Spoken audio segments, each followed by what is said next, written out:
나무 묘호랭개교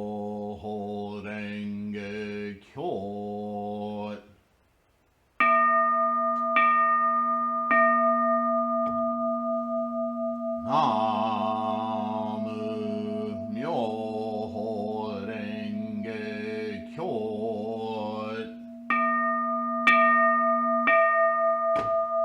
나무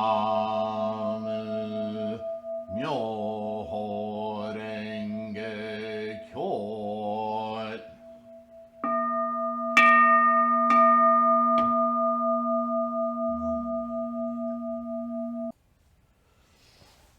All right. Hello, friends. Namo Myoho Renge-kyo. Thank you so much for being here. Right off the bat, I'm still adjusting things. Such a professional. At any rate, before we dive back into this translation of Gosho, of Nichiren's writings on protecting the nation, I wanted to give a very heartfelt shout out to Al, whose extensive email was the subject of our Q&A yesterday, the April Q&A. And I want to encourage all of you to do what he did. Here's the thing. A great many, if not all of us, came to this channel, came to this practice the way that we experience it through the scholarship of this channel. Certainly, all of my efforts are directed to, with empathy, as well as sympathy, compassion, to those of us who were introduced to Nichiren's scholarship through other organizations. And there are some notable organizations who have proliferated Nichiren throughout the world. And, it's no mistake that with their huge campaign that they touched on a lot of us who are seekers, looking for a more full experience of life, quite frankly. I mean, it's a human, we are in the age of the degeneration of the teaching. And what that means, even without knowing anything about Buddhism, is that we are in an age of such a flood, a tsunami of information constantly barraging our brains. And at some point, we're kind of drowning in it. We're trying to keep our head above water. Where the hell is life amidst all this crap, right? Some of it's entertaining. Some of it we really like. That's about attachment and stuff. But we're miserable. How do we, there's got to be an answer, right? Well, welcome. That is exactly the same feeling that Siddhartha Gautama had when he left his privileged kingdom and went out and saw the real experience of the world. People were all feeling this very way. There's got to be an answer, right? He spent 6 or 7 years, according to what we can find in documentation of this man seeking some answer, which we call enlightenment. In other words, if you turn the light on in the attic, you suddenly see for what it is everything, right? No more questions. Amidst the cobwebs and the nests and the crates and the boxes and the rotting cardboard, we see it for what it is. But until we turn that light on in the attic, we're stumbling over stuff. We don't know what we just kicked, right? I mean, that's our experience of samsara, life. And then we find this Buddhism, rare as it is, we're seekers, we're looking for it, right? And we start learning about Buddhism. And if we're lucky, we start learning about Nichiren's elucidation, because Nichiren's in our time, I know it's 13th century medieval Japan, But within the scope of the teachings, it's our time. That this time is a 10,000 year period. So we're still fresh into it. Yeah? We're in the first 1,000 years. So, relax. We're the pioneers. We're the bodhisattvas of the earth. Right? So anyway, all of that is to say that not everyone who discovers Buddhism, let alone Nichiren's doctrine of Buddhism, is going to perceive the value of that practice in the same way. And it's okay, we're all a little different, but some of us, humans, it's hard to escape our avarice. We're in the generation of greed, anger, and foolishness. That's how Shakyamuni described it. And lest you don't quite understand the world of anger, it's not about, that's not the anger we're talking about. The anger we're talking about in Buddhism is the backstabbing, manipulative, how can I turn things to my advantage? How can I be superior, in control, the master? Right? It's all ego. And we're in that era. Just look at the politics. Look at the sides being nurtured. The politicians want us at war with each other because when everyone's in disarray, I can rise to the top. That's the world we live in today. And guess what? That world touches Buddhist teachers and organizations just like it touches corporations and military complexes, on and on. You can't escape it. Or rather, I should say, we all can escape it. That is what Nichiren taught us. That's what Shakyamuni started out to do. That is the very purpose of Buddhism. Escaping that rat race perception of the world. But Buddhist groups and organizations aren't immune from that capitalistic, authoritarian, because they find so much gratification. Look at all the money they can make, right? Ooh, yeah, money cures all evils. Wrong. Anyway, quite innocently, as we are seekers, we're also vulnerable. And we can get wrapped into these organizations for years with this little voice in the back of our head going, this doesn't feel right. There's something about this. And then something happens, you go, I'm not doing that. But you let it go because you're practicing. And many of us, many thousands, hundreds of thousands of us, have come out of those organizations sooner or later with a bad taste in our mouth. And here's the truly sad thing about that. I mean, that's par for the course, that kind of thing. But in Buddhism, the sadness that I feel, the regret that I feel about that situation is that it soils our very perception of Buddhism, let alone Nichiren. For a lot of people, hearing the name Nichiren is enough to go, phew, get away from me. You guys are all nuts.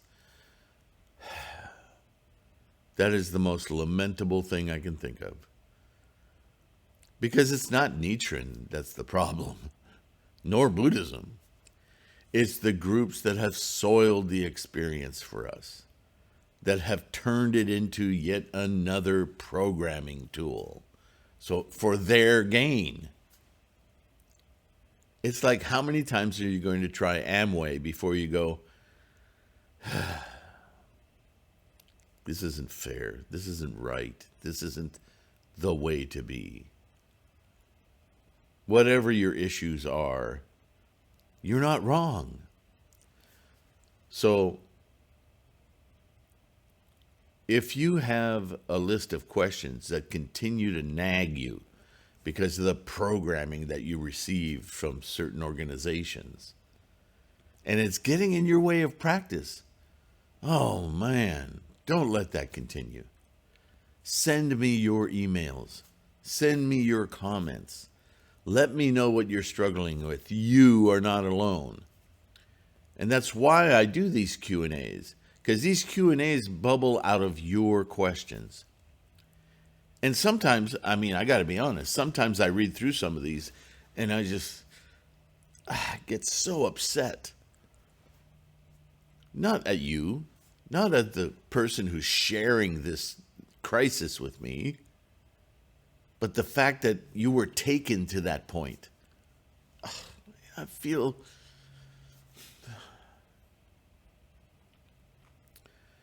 But I use that energy, and with Daimoku, I turn that around into Sylvain.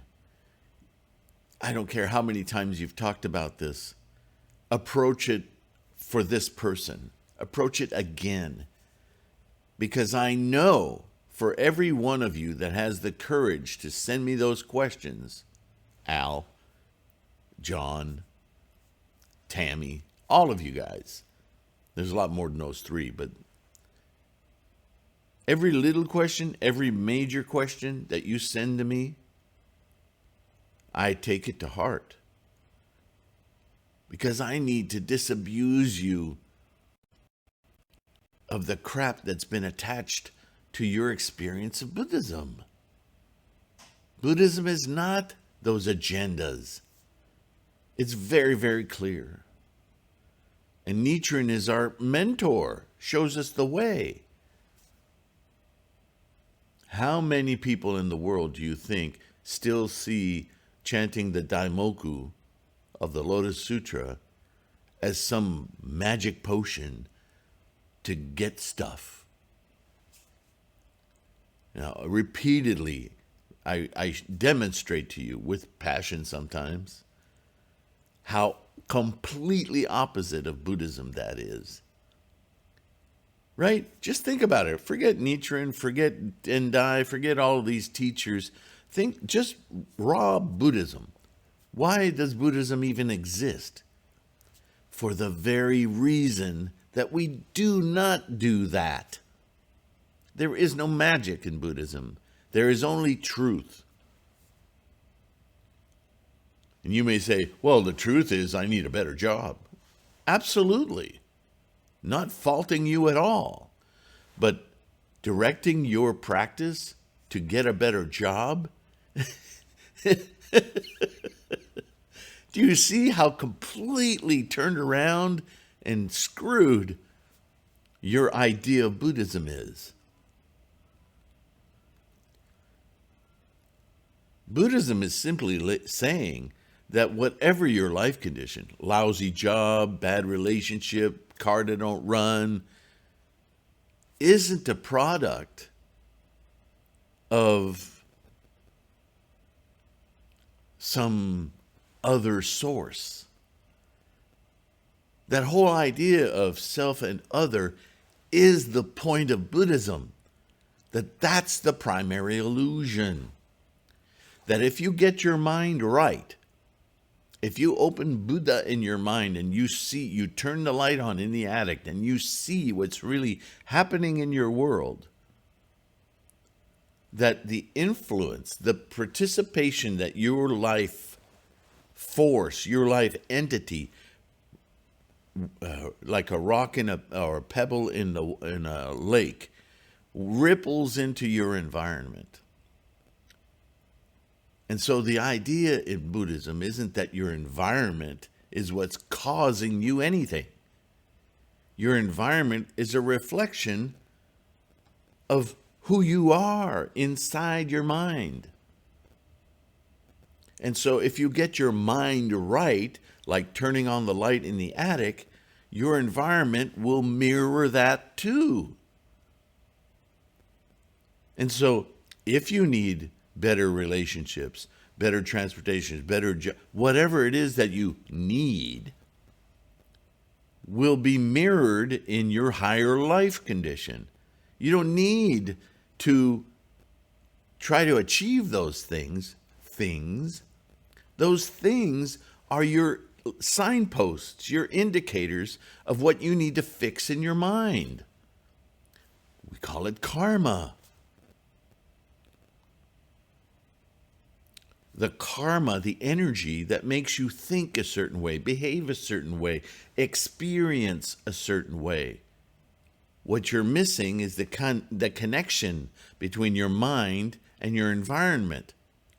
They're not separate things. Life isn't happening to you, it's happening for you. And with our practice of Buddhism, we correct that illusion. And we begin to see, oh, that's what's happening. There's that box of old things.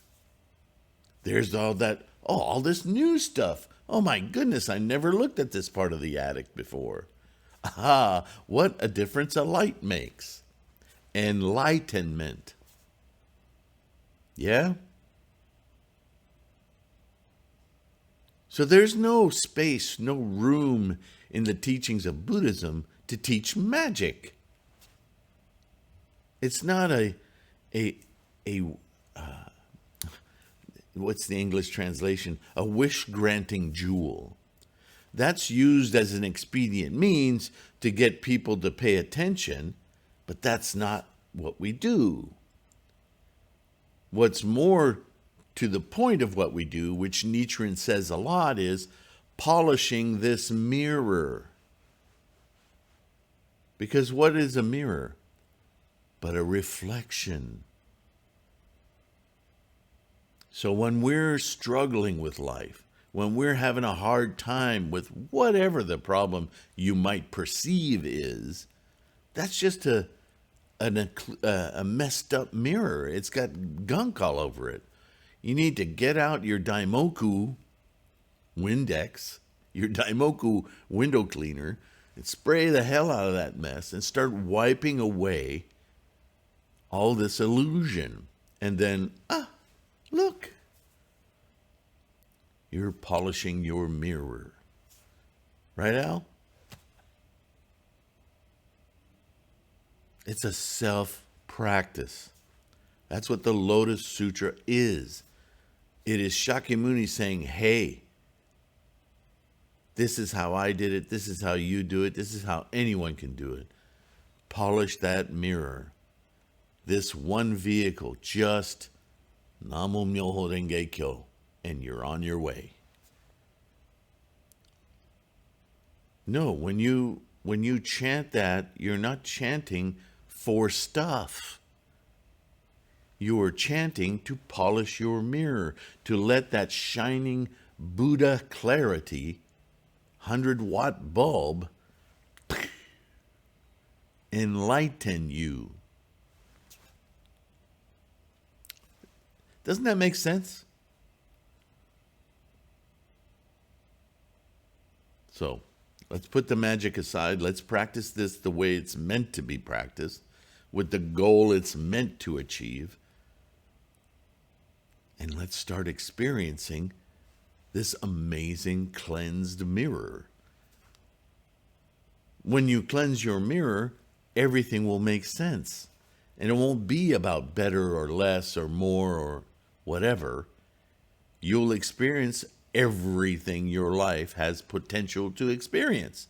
There won't be any blockades. There won't be any stress, anxiety, pain, suffering. Because it all comes from that illusion. I have to possess, I need more. Yeah? Okay. So, don't hesitate. Even if your question sounds like, oh my God, I don't want to admit that I think this sometimes, or that I don't this, or that, whatever. Your question helps me to prepare. Even if we're repeating the same things, albeit in a different way, there's 1,000 people out there minimum who need to hear an answer to what your thought is. That's how the Sangha works. It's not all on me. I'm just a part of this Sangha, right? we share our experiences so we can see them in a clearer light. Or at least a light familiar, right? We sit in our space and ponder this stuff in our own heads. We haven't had the answer so far in life. Why do we think just beating our heads against the wall, we're going to get it? That's definition of insanity, right? Doing the same thing over and over and over and over, expecting a different result. That's what we do in samsara. And we know it. How many times have you heard yourself say, this again? How is it I always get into this situation? Answer, tarnished mirror. You're not seeing through the crud. So, of course, you're lost. We all have that experience. It's not unique. That's samsara. We need to polish that mirror, get that crud out of the way. Don't chant about that crud. That's not going to help. All you're doing is thinking about the crud. You need to think beyond, through the crud. You need to wipe the crud. How do you do that? By chanting to Buddha experience in your mind. Meet Buddha in your mind. Chant for the bulb. I don't mean that, you know what I mean. Right? And then that crud will just, that you don't even know what it looks like because it's crud, it'll just be gone or it'll dissipate. You'll start to peer through it. Right? Okay. Enough on that. I just really want to thank those of you who've taken the time to email me and make questions happen that are about your practice. Right? Those are the questions I want to read, I want to hear. And I'll do my best to help give you a different perspective, or at very least disabuse you of the things you think are part of Buddhism which aren't. I mean, that's going a long way right there, isn't it? Just trying to get certain memes out of our heads because they get in the way. So we'll chip away at that crud in our own way, right? That's the beauty of the Sangha. Thank you. Now let's move on. Okay? 20 minutes of babble. I thought it was important to talk about that too. Because we hold so much inside. And it causes us stress, anxiety, right? Okay. Back to Nichiren.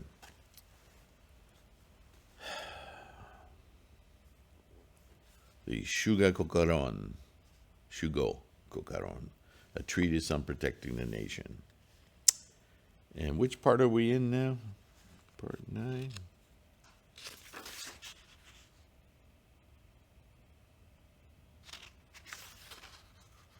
Yeah, it's not important. All right, he continues. It has already been more than 2,200 years since the Buddha passed away. During these years, Bodhisattva Manjushri, Mahakashyapa, and Ananda collected the sutras.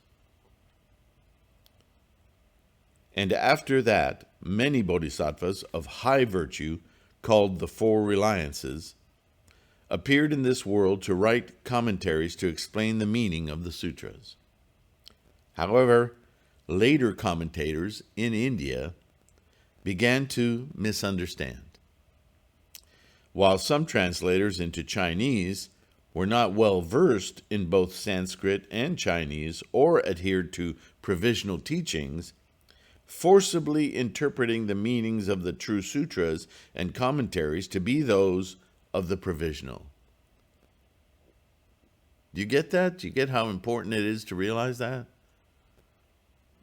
That Shakyamuni taught for some 50 years, right? And as these teachings began to spread, they spread in order. In other words, the early teachings spread out first. And then years later, decades later, later teachings spread. And still another decade, because that's how he taught, right? Those first 40 years, 8-year period teaching this sermon, a 10-year period teaching that sermon, 6 years, 12 years, whatever. It's broken up into 5 periods. And the last period of his life, 8 years of his life, was Lotus Sutra, with tag along at death of the Nirvana. So we've already discussed that the Lotus Sutra is the culminating teaching, that everything prior to the Lotus Sutra, and these are Shakyamuni's own words,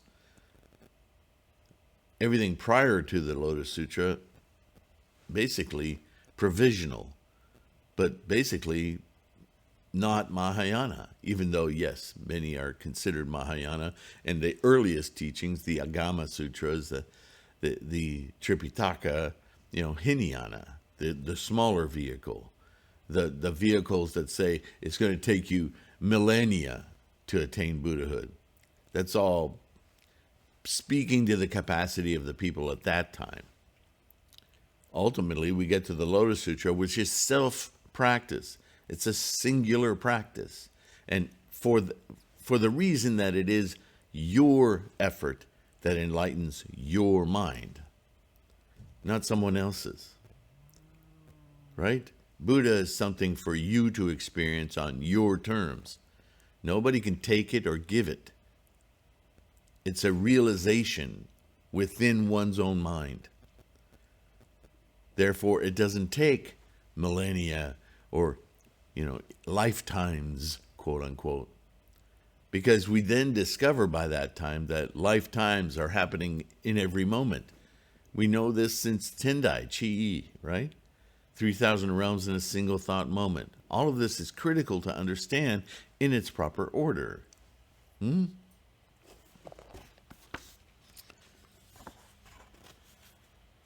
So what happens is people who've been practicing Buddhism for decades finally come across more evolved teachings, prajna teachings, perfection of wisdom teachings, and then perhaps encounter the Lotus Sutra,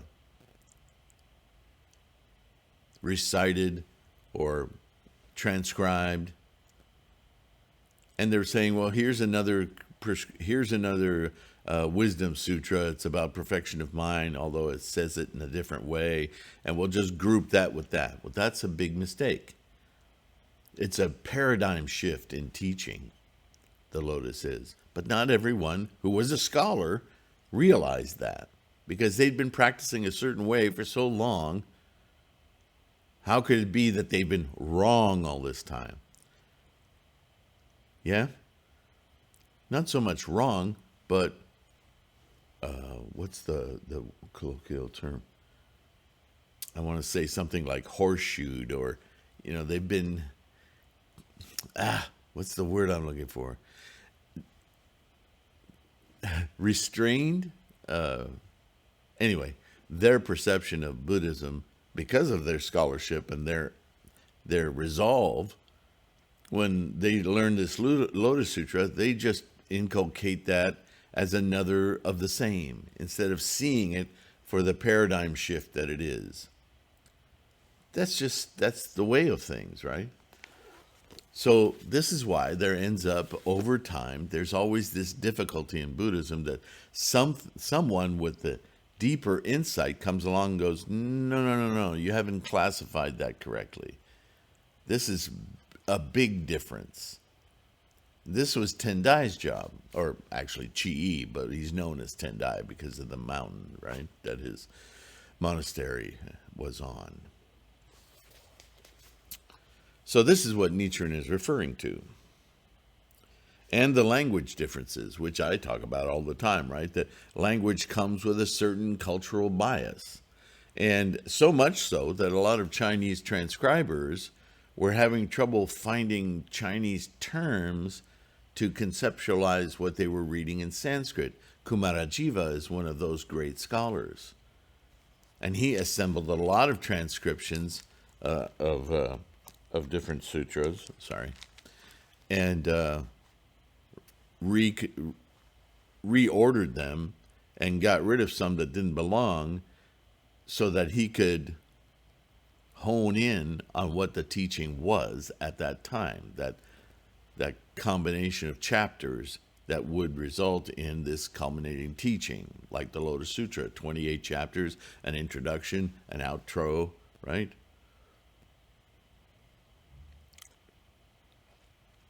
So, besides, because of their associations with provisional teachings in the past, Chinese monks began to prefer provisional to true sutras and commentaries. Oops.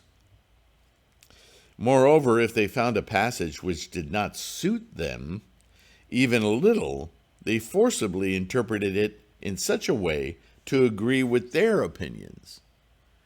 Oh, humans. Even when they realized their mistake, they did not discard the provisional teaching and convert themselves to the true teaching, so that they could keep their honor and profit. Yuck. I just talked about that.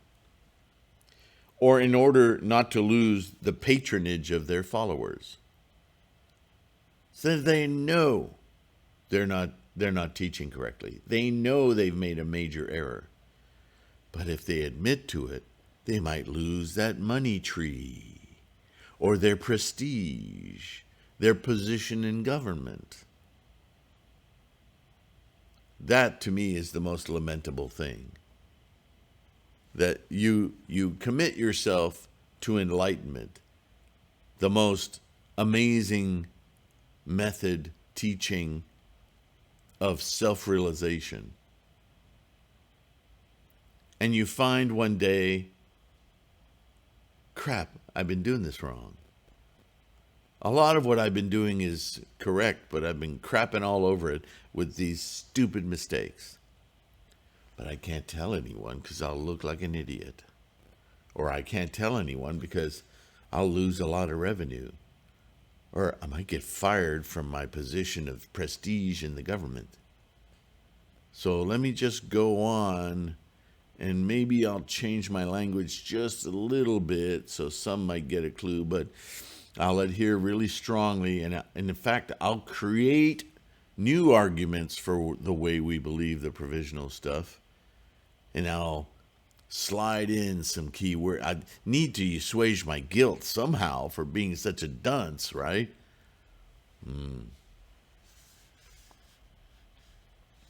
We see examples of this in everything. Being uninformed, people, laymen, as well as clergy, are unable to distinguish between right and wrong. They just depend on the man, not upon the Dharma. There it is again, right? Depend on the law, the Dharma, not the person. People are fallible. That's our samsaric existence. Find good guides, find good sanghas, but your practice is your own. You need to decipher this through the practice, through the law. It will always show you, clear mirror, right?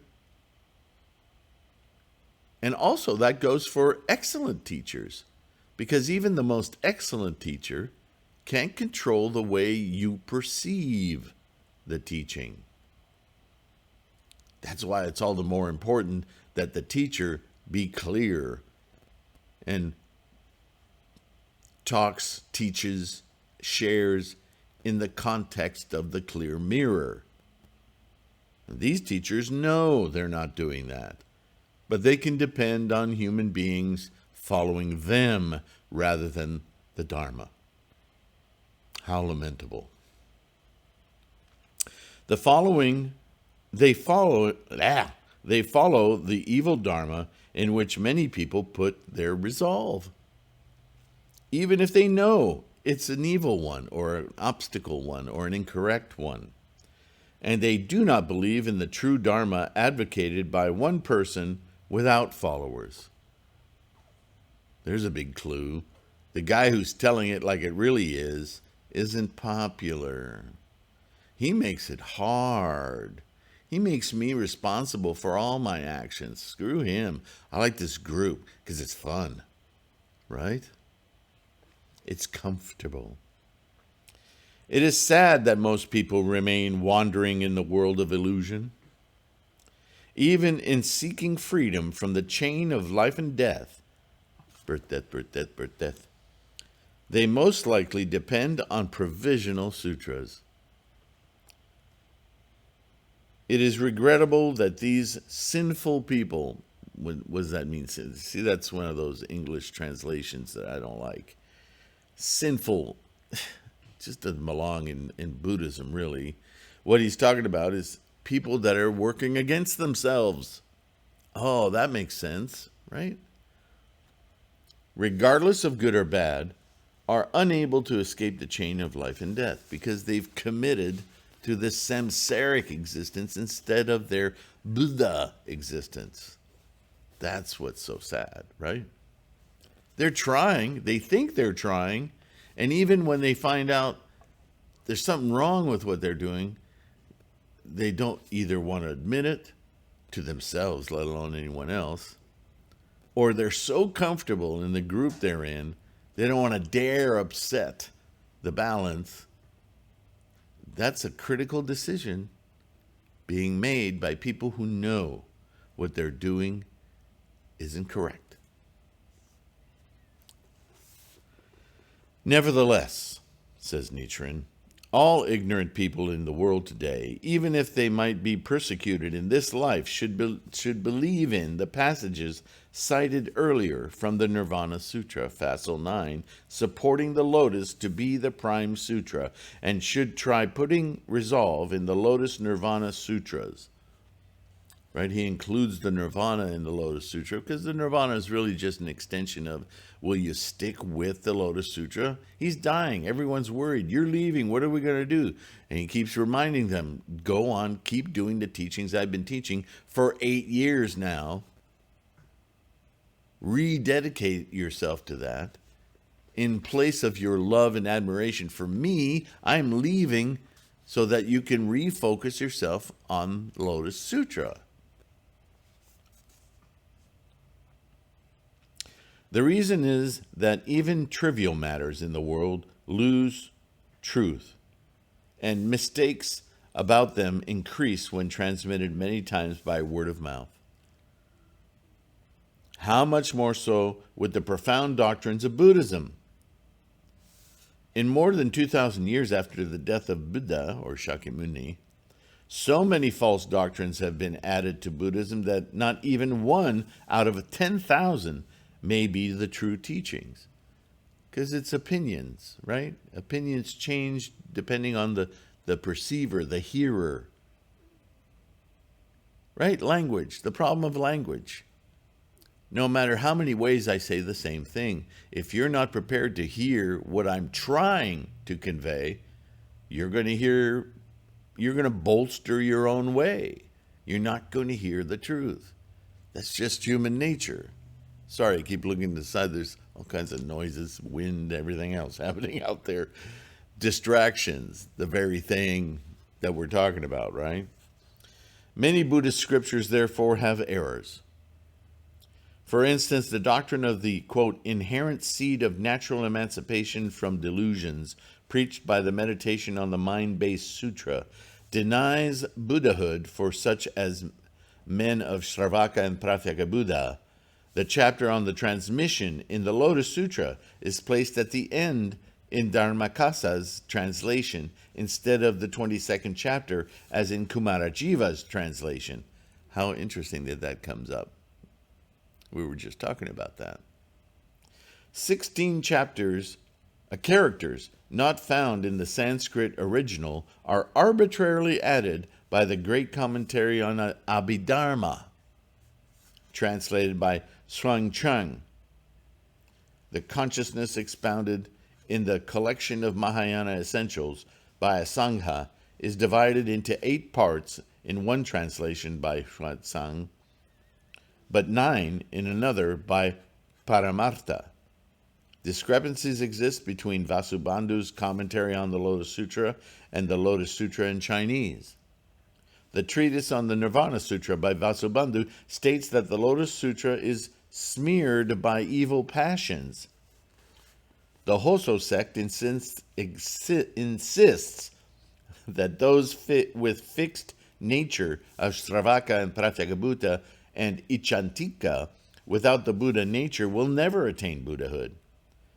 And the Shonran sect maintains that the Lotus Sutra's claims of attainment of Buddhahood by those who chant homage to the Buddha just once is merely an expedient means of encouraging idlers.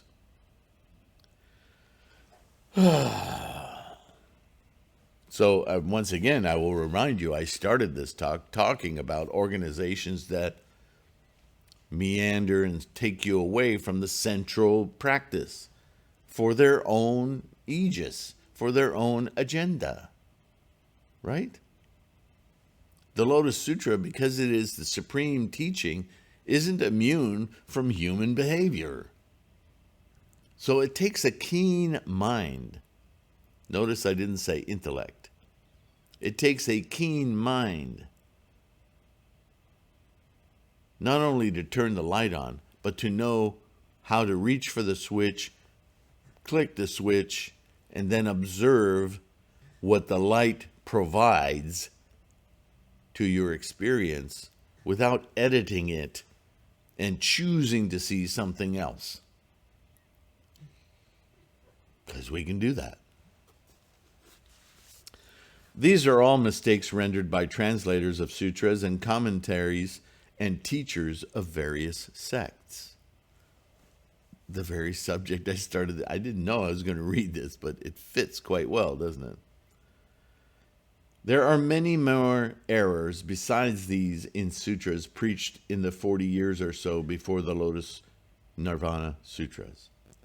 Although there might be, or might not be, mistakes in the Lotus Nirvana Sutras, those sutras preached in 40 years or so should be discarded and the Lotus Nirvana Sutras followed. Stop playing around in these early teachings. They're no longer efficacious. They won't bring you enlightenment. Why would you practice learning your ABCs when with one effort you could clearly, immediately turn the light on in the attic, instantiate your Buddha mind? Yeah? The reason was made clear earlier in the citation from the Nirvana Sutra, Facile 9. How can those who put resolve in sutras with many mistakes preached before the Lotus Nirvana Sutras free themselves from the cycle of life and death? It should say birth and death there. And now we move on to Chapter 2, the rise and fall of Buddhism in the 3 ages after the death of the Buddha. This should be a very interesting read. So, I think that's enough for today. I hope this was a very meaty read. And if I don't highlight where I am in this stuff, I'll totally forget. So, sorry for the interruption. But you see what you keep hearing over and over and over again? And it bears reinvestigating this from every angle possible, because we're always vulnerable to our human nature. We're always vulnerable for the new, shiny new, easier, more inclusive, more relatable way. But if you want true enlightenment, then you need to instantiate it. And that requires your absolute focus, your absolute commitment, and the one method. So chant Namo Myoho Renge Kyo single-mindedly to experience Buddha in your mind. You have other issues in life, for certain. And they may lead you to sit in front of your Butsudan and engage your mandala. Absolutely. The court date that's happening tomorrow, your fears about stuff, your desires about stuff, on and on and on. Earthly desires are enlightenment, not because you take those earthly desires and throw them at the mandala. If the light's not on in the attic, you can bring new boxes up there, trip over stuff, and they just go into the pile. You don't know what you're doing. And you're never going to see what's actually in there. Especially the mountain lion that's ready to leap at you as soon as you drop your box. You need to do one thing. Turn the light on.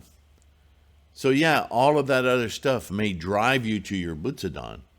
But the moment you engage your mandala and you start to chant, you don't chant about stuff. You chant to enliven Buddha in your mind, to see clearly where you stand. If your mind starts to drift on all this other samsaric stuff, you're not turning the light on. Chant with that single purpose in mind. Buddha, Buddha me now. However you choose to say it, it's about turning the light on, getting Buddha clarity in your samsaric mind. I'll try to say this in as many ways as I can so that you can get a clear picture of what you're doing when you chant. Because all the stuff in the world, that's just anchors of foolishness. So why would you chant about that? The foolishness will disappear on its own, and you will attract other things that will be imbued with support for the light on. Buddha in your mind, Buddha in your life, because what you do with your mind is your life experience itself. Does that make sense? That may be the most sense statement I've said in this entire video. How your mind experiences life is your life, is your body, is the vibrations you put out into the universe and therefore reflect back. It's a very tight circle. And you control the switch. Just do that. As simple, as painfully simple as that sounds. And I know you know what I mean, because any of you who've tried to do it have had to fight off the monkey mind. But believe me, the more you focus, the more you're determined, and you're in front of your mandala, and you look at the characters Myoho, and you direct your mind, Myoho Renge Kyo, Namu, I'm here, I'm present, sock it to me, give me my Buddha clarity, turn the light on, Namu, Myoho Renge Kyo. Now you're doing it. Now you're experiencing it. You're tingling. Your body feels different. Your mind feels different. That is single-mindedly seeking Buddha. Yeah? Okay. Thank you for listening, liking, subscribing, sharing with friends. Hey, look, that's another thing.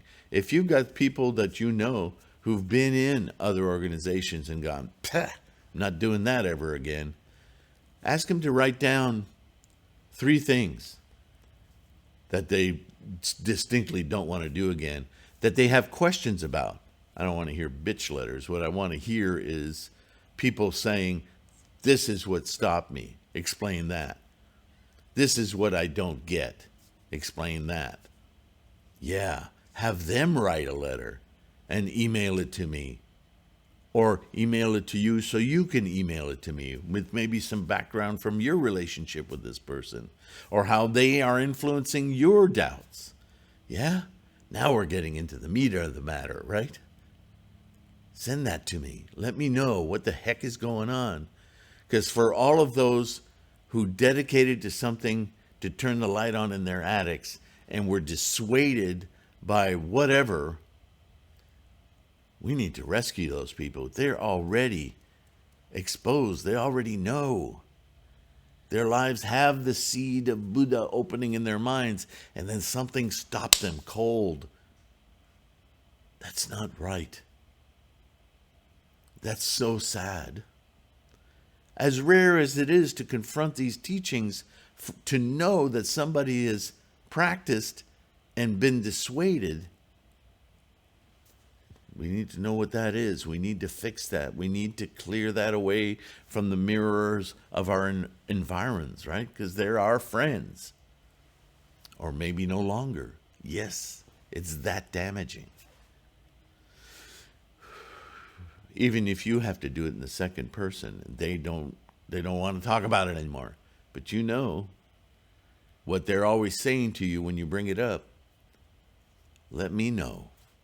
How do we address those illusions, those fears, those grudges, those disenchantments? How do we approach that? Not an easy task, right? Let's make this Sangha stronger than those teachers that would spoil enlightenment for others. That's the most sad thing I can think of. Right? You can change it. Namo Myoho Renge Kyo. The podcast, the oral podcast, can be tools for that. Sharing the videos could be tools for that. Or answers to certain emails may just be the help that you need to know to address your own questions that might appear from time to time as we help those around you. And as you break those very same, although maybe from a different direction, those same annoying things, you'll reflect that in your environment. Don't ever forget that your life isn't just you. It's you within all of the universe. You affect your environs. And sometimes some of those people that are just so angry about it, they'll just disappear from your environment because that's the way it needs to be for you to move forward in your practice. You'll affect them, but they need to find a different path that you cannot influence. That's okay. And meanwhile, other friends that you haven't talked to for a decade suddenly will reappear. Oh, I was wondering about that thing you do. And they'll start to open up again. Don't miss that opportunity. That's amazing, right? All right. Enough preaching. I'm not trying to be preachy. Buddhism is exciting. Enlightenment. What could be more exciting, right? All right. Thanks again. You guys are amazing. In the context of this whole video, I'm completely blown away by your commitment. Please keep it up. Thank you. Thank you for practicing. Thank you for sharing. If there's some way you can support this Sangha through material support, that's amazing also. But I'm just really, really, really grateful that you're practicing. Okay? Thank you so much for being here. I'll see you in the next one. Bye for now.